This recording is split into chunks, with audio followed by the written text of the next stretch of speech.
This is The Wire for 2100 Zulu, April 25th, 2025. Precedence is routine. Information cutoff is 2000. Bottom line up front. India-Pakistan tensions remain high. Possible IED discovered at Fort Bragg Gate. 2 judges arrested on charges of harboring illegals. Beginning with international events. In India and Pakistan, overnight the situation deteriorated significantly as both sides escalate the situation as expected. So far, no military unit appears to have crossed the line of control yet, save for one lone Indian soldier who was captured by Pakistani border guards yesterday. This morning, an Indian Air Force aircraft jettisoned a fuel tank while over one of their own towns in Shivpuri district, which landed on a house and killed one civilian. In Russia and Ukraine, tensions have briefly escalated amid peace talks. 2 days ago, Russia launched a missile strike on Kiev, striking the Antonov aircraft factory in the industrial sector of the city. This morning, Russian Lieutenant General Yaroslav Moskalik was assassinated via an explosive device that was planted in a parked vehicle near his home in a suburb of Moscow. When the general walked past, the device was detonated. Analysts comment. Even without any evidence indicating blame whatsoever, the overall context strongly indicates that the assassination of a high-ranking Russian general was almost certainly retaliation for the strike at the Antonov factory in Kiev. The attack method was identical to that which killed another Russian general, Igor Kirillov, who was assassinated in the same area, the eastern suburbs of Moscow, back in December of last year. On the home front, in North Carolina, last night one of the entrances to Fort Bragg was briefly locked down due to a possible explosive device being detected at the All-American Gate. Details are very unconfirmed and highly speculative at the moment, but most local media is stating that a Jordanian national was stopped after he attempted to smuggle an improvised explosive device through the gate. No official confirmation of exactly what happened has been released by base personnel. In Wisconsin, this morning, County Judge Hannah Dugan was arrested by the FBI on obstruction of justice charges for allegedly harboring an illegal alien at her courthouse. In a statement provided by the U.S. Marshal Service, Judge Dugan aided and abetted an illegal immigrant to evade capture by using off-limits passageways in the courthouse to escape. Judge Dugan also directly lied to federal officials about the illegal's whereabouts when presented with a lawful order for his detention. In New Mexico, Judge Cano, the infamous judge who openly admitted to harboring an illegal alien and TDA member in the guest house at his home, was also arrested yesterday afternoon along with his wife. Analysts comment.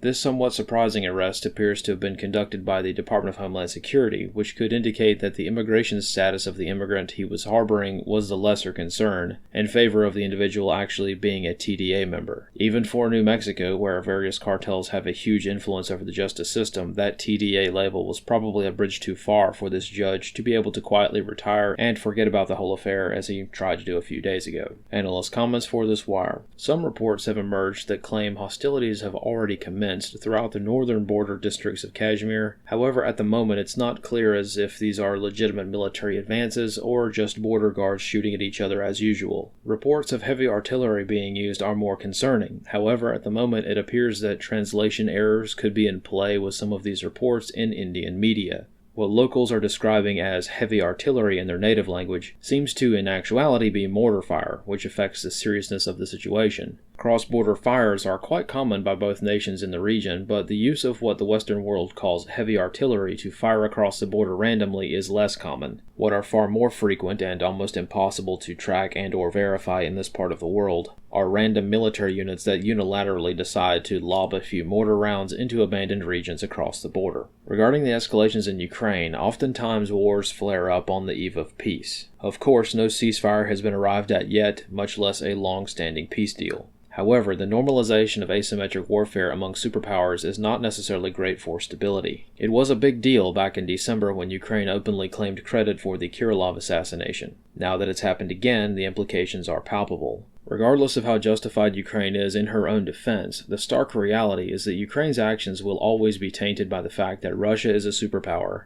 and Ukraine is not. It does not make it morally right or fair, but this is the situation that cannot be ignored. In the context of almost all of Ukraine's military decision-making being undertaken by the United States, a rather sobering prospect becomes rather obvious. When Kirillov was assassinated, the United States' official position was that the U.S. was not involved, nor did any American advisor have prior knowledge of the attack being planned. While the truth of this will be debated on the internet forever, one must remember that beyond reasonable doubt rarely has any place in the world of international diplomacy between superpowers. In short, since the United States is funding and either directly or indirectly assisting Ukraine in conducting asymmetric warfare in Russia's capital city, there's quite literally nothing stopping Russia from arming cartels or criminal organizations to do the same within the American homeland. Fairness and morality do not necessarily protect from the consequences of actions, such as arming a proxy to conduct asymmetric warfare in your adversary's home turf. Now that routine and regular assassinations of high-ranking officials in an adversary's capital city are on the menu, the level of instability that this brings will probably complicate negotiations moving forward. This concludes The Wire for 2100 Zulu, April 25th, 2025.